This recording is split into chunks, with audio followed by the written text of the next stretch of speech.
네, 현재 시간 2시 10분 지나고 있습니다. 아직까지 양시장은 1%대 하락을 보여주고 있는데요. 오늘 장 어떻게 진단을 내려볼까요? 긴급 진단 뉴스타 유창희 대표와 함께하겠습니다. 어서 오세요. 안녕하십니까. 네, 안녕하십니까. 유창희 대표와 세 가지 상황실을 통해서 오늘 시장을 정리해 보도록 하죠. 첫 번째 만나보시죠. 네카오의 추락, 그중에서는 네이버를 살펴보겠습니다. CPI 충격 때문에 오늘 대다수의 종목이 하락하는 것도 알겠어요. 네. 근데 유독 최근에 네이버 카카오의 그 저지선이라고 해야 되나요? 네. 저항선도 없이 계속 밀려나는 모습이 50주 신저가를 연일 바꾸고 있는 모습이 보여지고 있는데 인플레이션 상승, 그러니까 물가 상승 시기라는 게 네이버 카카오에 있어서 정말 최악의 환경인가요? 왜 이렇게까지 주가가 계속 밀리는 걸까요? 뭐 여러 가지 이유들이 좀 있죠. 네. 그러니까 무슨 말이냐면 우리나라 기업들이 엄밀히 따지면 그러니까 평균 PER이 한 우리나라가 보통 10배 내외를 좀 점쳐주고 있어요. 그리고 아시아 뭐 일본이라든지 뭐 중국 같은 데가 한 12, 3배, 뭐 유럽도 한 11, 2배 정도. 미국은 희한하게 뭐 17배, 19배, 뭐 20배 요 정도 주고 있죠. 근데 이제 이게 고강도 긴축, 금리 인상 네. 이런 걸로 가다 보니까 좀 성장주들이 미국의 성장주들이 조금 이제 고평가 인식이 좀 있죠. 근데 우리나라는 아까 말씀드린 것처럼 10배 내외의 PER을 주는데 네이버, 카카오 같은 경우는 지금도 뭐 네이버가 37배 PER 기준으로 카카오 같은 경우는 뭐 한 13배 이상 보여주고 있죠. 그러다 보니까 어저께 인플레 CPI 그 실망감이 좀 주가를 미국 증시를 많이 흘러내리지 않았습니까? 그래서 우리나라도 어저께 많이 올라왔는데 오늘은 그 실망감들이 다시 한번 이제 고강도 긴축에 대한 우려감들이 작용을 하면서 어저께 성장주들이 강했었어요. 낙폭 가대 인식이 좀 있었는데, 근데 오늘은 그 실망감이 결국에는 되돌림이 나온 것이고, 또 하나는 우리나라 같은 경우는 약간 정부 규제에 대한 우려감들도 좀 있죠. 그런 것들이 좀 복합적으로 작용을 하면서 조금 더 하락을 보여주고 있지 않나. 삼성전자하고 하이닉스는 낙폭 많이 줄였지만 오히려 이들 종목군들은 물론 낙폭 좀 줄이긴 했지만 좀 크게 좀 하락하고 있지 않나. 그 이유가 거기 있지 않나 보고 있습니다. 사실 뭐 이렇게 많은 기업들이 추세적으로 우향을 하다가 뭔가 이것을 뒤엎을 만한 모멘텀이 보일 때쯤 시장은 먼저 이를 선반영하잖아요. 네. 네이버의 경우에는 그런 것이 무엇이 있을까 고민을 해봤을 때 이 회사가 여러 가지 사업을 펼치는 것에 대해서는 더 이상 국내의 모멘텀은 없을 것 같아요. 왜냐? 모두 다 알고 있는 것들이니까. 그쵸. 예. 그러면 해외로 눈을 돌렸을 때 네이버의 가장 큰 해외 시장은 일본이잖아요. 뭔가 분위기 전환을 일본 시장에서 찾아봐야 될까요? 그럼 모멘텀은 또 따로 없을까요? 네이버는 카카오보다 모멘텀이 엄밀히 따지면 더 있을 수도 있어요. 무슨 얘기냐면 일단은 안정적인 광고 매출 수입이 긍정적으로 좀 평가를 하고 있고요. 네. 시장에서는 무엇보다 되게 크게 평가를 하고 있는 게 웹툰하고 웹소설이거든요. 네이버가 이쪽 관련돼서 거의 세계 1, 2위 점유율을 차지하는 기업을 인수를 좀 했었고 그것을 이제 더 키워가려고 하고 있는데 단순하게 그 웹툰하고 웹소설을 그냥 중간에 매개체 뭐 판매라 그럴까요? 하여튼 뭐 구독 여기서 그치는 게 아니라 이 작품들을 아예 그냥 지적재산권 IP화 하려고 하고 있어요. 그런 부분들이 앞으로 시장에서는 새로운 모멘텀으로 주목받고 있습니다. 왜 그러냐면 뭐 요즘에 우리나라 같은 경우는 뭐 성공한 작품들 다 보면은 거의 99%가 웹툰, 웹소설 그래서 인기를 얻었던 작품들이 영화나 드라마화 되고 있거든요.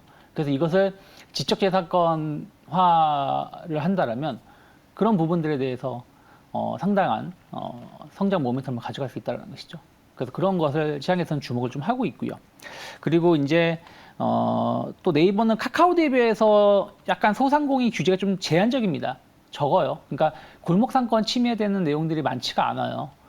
그래서 그런 부분들도 어떻게 보면은 잘 이끌어 간다라면 상당히 그 돌파구가 될 수 위기를 이겨낼 수 있는 돌파구가 될 수 있는 하나의 요인이 되지 않을까 생각을 좀 하고 있습니다. 그리고 또 하나는 어쨌든 실적이 나온다라는 거예요. 실적이 잘 나오는 부분들, 실적 성장주에 대한 메리트는 언젠가는 빛을 본다, 전 보고 있습니다.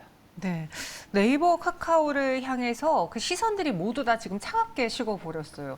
사실 저희가 이렇게 뭐 이야기를 하다 보면은 채팅방에서 네이버와 카카오에 대한 궁금한 이야기들을 할 법도 한데 지금 많은 분들의 관심권 밖에 있는 듯해 보이거든요. 이들의 순환은 당분간 이어질 수밖에 없는 건지 계속 시총에서 순위가 막 밀려나고 50주 신저가를 기록하고 있는 네. 네이버 카카오에 대해서는 보유자들 어떻게 봐야 될까요? 저는 카카오는 솔직히 좀 부정적이에요. 계속 저는 뭐 이 시간을 통해서도 몇 번 말씀드렸습니다만은 네. 카카오는 조금 성장 모멘텀이라든지 규제 우려감들이 좀 있기 때문에 조금 네이버 대비해서 좀 부정적으로 보고 있고 네이버도 뭐 그렇다고 네이버가 주가 하락이 완전히 끝났다라고 보고 있지는 않습니다. 하지만 시장이 좀 안정화가 된다라면 충분히 상승 중장기적으로 봤을 때는 투자 모멘텀이 있다라고 보고 있어요. 뭐 지금 월봉을 보신다라면 상당히 그 60개월선까지 하락을 했고 한 121선, 그러니까 120개월선 그만 18만 원, 19만 원 언저리까지도 하락할 가능성은 있습니다. 하지만 지금부터 보신다라면 일정 부분 좀 분할 매수도 할 수 있는 가격대가 아닌가 판단을 좀 하고 있어요. 그래서 가지고 계신 분들은 너무 많은, 그러니까 엄청난 손실을 작년 최고점에 매수해서 손실을 보고 계신 분이나 아니면 최근에 매수해서 손실을 보고 계신 분이나 좀 중장기적인 관점에서 보신다라면 현재 가격대에서 무리하게 조금 손절을 하시기보다는 조금 더 흐름을 좀 보시면서 약간 중장기적인 관점으로 접근해 보시면 좋지 않을까 판단하고 있고 전 목표가는 25에서 27만 원 정도 단기 목표가는 좀 열려 있지 않을까 판단하고 있습니다. 알겠습니다. 이제 카카오 대비 네이버의 경우에는 그래도 모멘텀이 좀 살아있는 회사긴 하다. 목표 주가는 25만 원에서 27만 원 선으로 제시를 드렸습니다. 네이버 카카오의 하락에 대해서 알아봤고요. 두 번째 상황실 만나보시죠.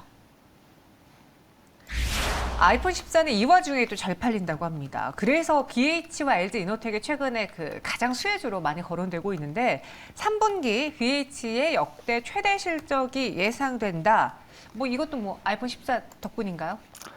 뭐 BH 같은 경우는 이미 실적이 상당히 좋게 나올 수 있다라는 어떤 기대감들은 그 전부터 있었습니다. 네.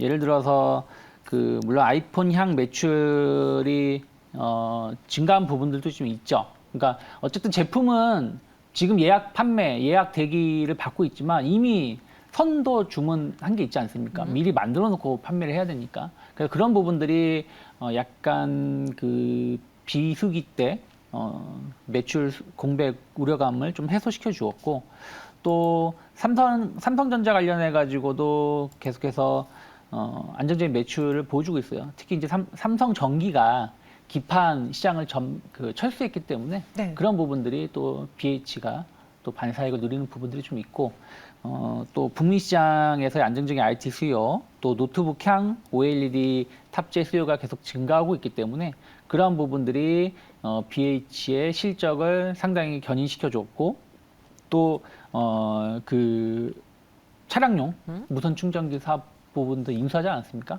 그런 것들도 앞으로 그러니까 한 하반기 정도 실적에 좀 반영되기 때문에 그런 것들도 어떻게 보면 투자자들한테 계속해서 관심을 보여줄 수 있었던 요소. 그러면서 주가가 이 조정기에도 상승세를 보여준 몇 안 되는 IT 기업이 아닌가 생각하고 있습니다. 사실 BH 실적에 대해서 꾸준히 좋다 이야기가 나왔기 때문에 그냥 좋겠거니 하고서는 딱 차트를 열어보니 이 하락장 속에서도 꾸준히 올라줬던 종목입니다. 그러니까 대부분 스마트폰 시장이 둔화되고 있다. 그리고 여기에 최근에 뭐 중국발 피해도 컸었고 경기 침체라면은 뭐 200만 원이나 하는 그 핸드폰을 얼마나 자주 바꾸겠느냐. 이제 교체 수요 그 시기도 길어질 것이다라는 이야기들이 많았는데 그런 이야기와 상관없이 LG이노텍과 BH의 그 주가 흐름을 보면은 연간 실적으로 봤을 때 오히려 수익권이거든요. 이들은요. 네. 아니 왜 올해 하락장 속에서도 이들이 이렇게 강했을까요? 그렇게 스마트폰에 대해서 안 좋은 이야기가 많았는데 말만 그랬던 건가요? 그 아이폰 쓰시죠? 네. 애플 쓰시죠? 아이폰 씁니다. 네. 저는 뭐 삼성 쓰긴 합니다만은 네. 저도 삼성 쓰는데 뭐 제일 비싼 제품 쓰고 있어요. 한 번도 그 노트 버전에서 벗어난 적이 없었어요. 그러니까 무슨 얘기냐면 하이엔드 제품을 쓰시는 분들은 다른 중저가 브랜드로 가지 않는다라는 것이죠. 뭐 그런 것들이 안정적인 실적을 보여줬고 보여주고 또 있고요. 그러면은 그 업체 관련된 부품사들은 결국에는 좋은 그 업체를 밴드사를 가지고 있기 때문에 뭐 안정적인 매출을 기록할 수 있는 거 아니겠습니까? 그리고 또 그 중국을 계속 규제를 하고 있잖아요. 그러니까 일단 첫 번째는 애플 같은 경우 중국에서 지금도 마찬가지지만 코로나 때문에 도시 봉쇄하고 뭐하고 하니까 공장이 못 돌아가고 있지 않습니까? 맞아요. 그래서 아예 우리나라 쪽으로 부품 공급을 더 늘려버렸죠. 예를 들어서 LG 이노텍 같은 경우는 그동안 후면 카메라만 공급을 했었다가 전면 카메라도 공급을 하고 있지 않습니까? 그럼 거기에다가 아예 이제 미국이 중국 관련해 가지고 제품 쓰지 말아라. 혹은 뭐 중국 규제를 하고 있기 때문에 그러면 또 당장 뭐 이렇게 공장을 지을 수가 없기 때문에 또 우리나라 기업들이 또 반사이익을 누릴 수 있는 부분들 아니겠습니까? 그래서 그런 것들이 복합적으로 좀 작용했다 보고 있고 또 하나는 단순하게 스마트폰만 본다라면은 상승할 수가 없을 수도 있습니다. 예를 들어서 삼성전자 같은 경우도 폴더블 폰이 성공을 하고 있지만 네. 약간 이제 2세대, 3세대, 4세대로 가면서 약간 신기한 느낌은 이제 좀 떨어지고 있잖아요. 근데 애플 같은 경우는 뭐 애플카라든지 또 VR, 뭐 XR 이런 부분들이 또 무궁무진하게. 그렇죠. 뭔가 기대감을, 네. 설레임을 주지 않습니까? 어쨌든 그런 것들이 또 관련된 기업들에 대해서 또 애플이 하면은 아직까지 실패한 건 없으니까 뭐 그런 것들에 대한 어떤 기대, 프리미엄 이런 것들도 주가가 좀 다른 기업 대비해서 연초에 우리가 이제 그 예를 들어서 기판 관련된 업체들 주가 상승 되게 좋았어요. 근데 지금 보면은 많이 하락해 있는데 LG 이노텍이라든지 물론 LG 이노텍 수익률이 엄청 좋다는 건 아니지만 급락은 아니지 않습니까? 마이너스 아니잖아요. 그리고 BH 같은 경우도 아예 그냥 우상향을 좀 보여주고 있는 이유가 그런 거에 대한 어떤 프리미엄이 아닌가 보고 있습니다. 네. 근데 꼭 이렇게 좋은 종목들은 나중에 결과를 보고 후회하는 경우가 많습니다. BH도 물론 뭐 지금부터도 룸이 많이 열려 있다고 하더라도 연중으로 봤을 때 수익이 꾸준히 났던 이 종목을 내가 지금 들어가면 꼭지가 아닐까라는 그런 불안감을 안게 되거든요. 왜냐? 뭐 좋다 했던 게 하루 이틀 만에 나온 이야기도 아니고 그쵸. 계속 나왔던 실적에 대한 기대였고 또 통상 아이폰의 그 성수기, 부품주의 성수기들은 가을이다라는 걸 아는 그쵸. 시점에 지금 이 9월에 이 종목을 어떻게 대응해야 될까? 지금쯤이면 어느 정도 일정 부분 차익 실현을 하는 게 맞는 걸까? 고민이 될 것 같습니다. 전략을 한번 세워볼까요? 이 두 종목? BH의 그 전에 특성을 좀 보시면 실적을 발표하면서 주가가 올라가는 경우가 많이 있었어요.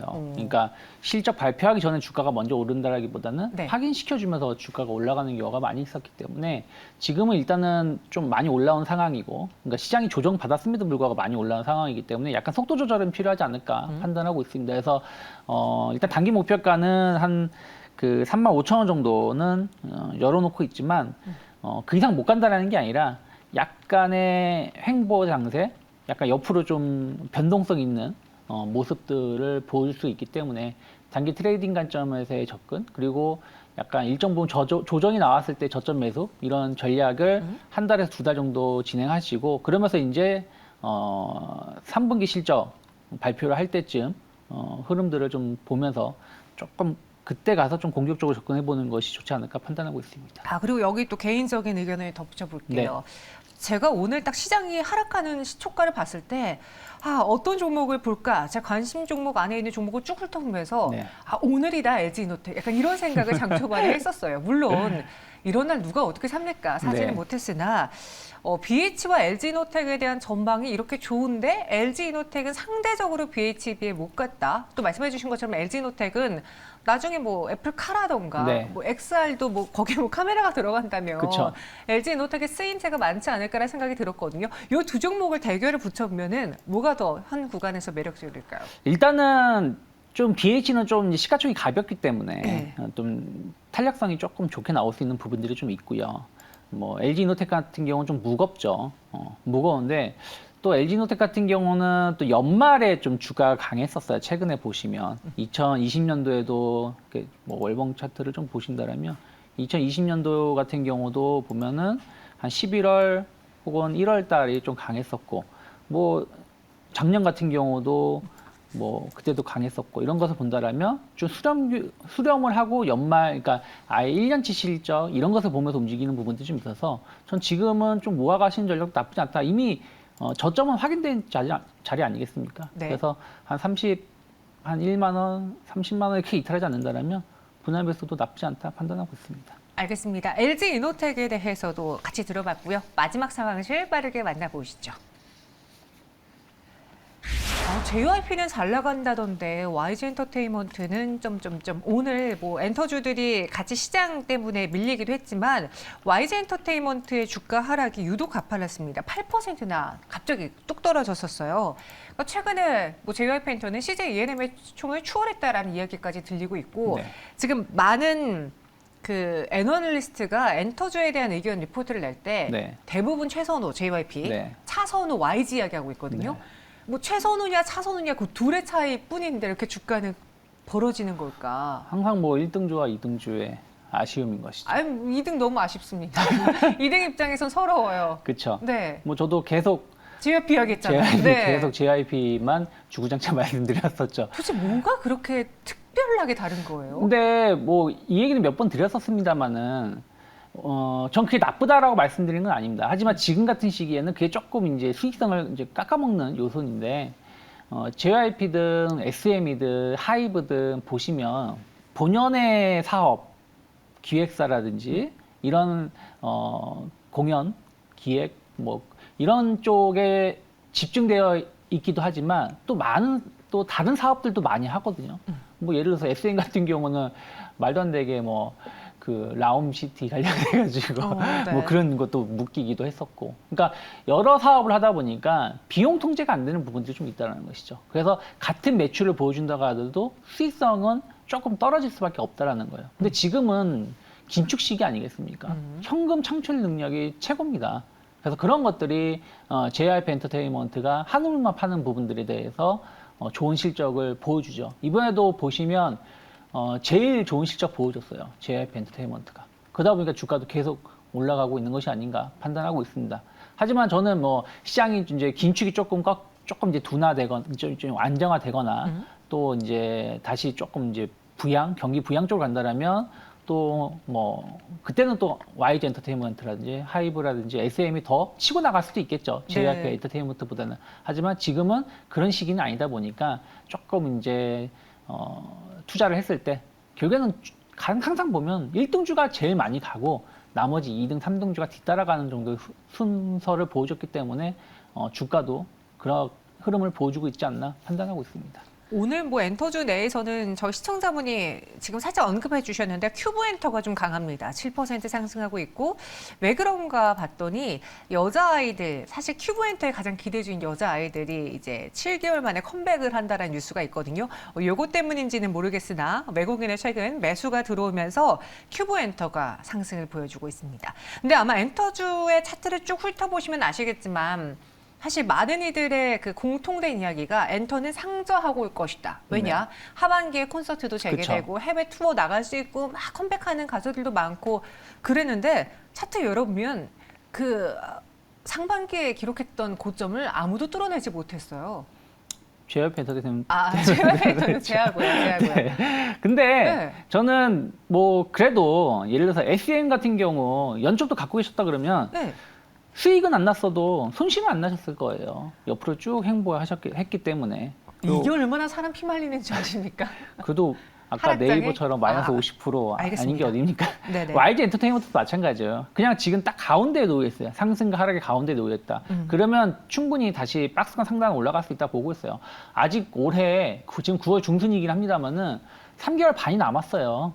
그러면 언제든지 주가라는 거는 뭐 1년 내내 쭉 올라오는 기업들도 있지만 수렴을 거치고 마지막 그게 연말이 될지 여름이 될지 뭐 그 기업마다 특성은 다르니까. 그래서 그때 응축되게 움직이는 부분들, 아까 LG노텍 말씀드린 것처럼 그래서 그런 부분들이 있기 때문에 지금 너무 걱정할 필요는 없지 않을까. 저는 일단 그렇게 보고 있습니다. 알겠습니다. 그럼 YG엔터의 경우에는 또 블랙핑크와 함께 트레저가 굳건하게 버텨주고 있고 제가 또 검색을 해보니까 사실 계속 매년 밀어주고 있긴 한데 베이비몬스터라고 또 신인 네. 걸그룹을 기획 중이고 올해 하반기나 뭐 내년쯤에 데뷔가 예정된다고 하더라고요. 지금 뭐 기대를 저버릴 때는 아니다라고 했으니까 YG엔터 포함한 엔터주들의 경우에는 하반기에 정말 더욱더 큰 상승, 좀 더 나은 수익률을 기대해보고 가져갈까요? 네, 뭐 저는 가져가도 된다. 근데 어떤 종목을 좀 선정하느냐가 중요하다 판단하고 있고. 나는 JYP지만. 네.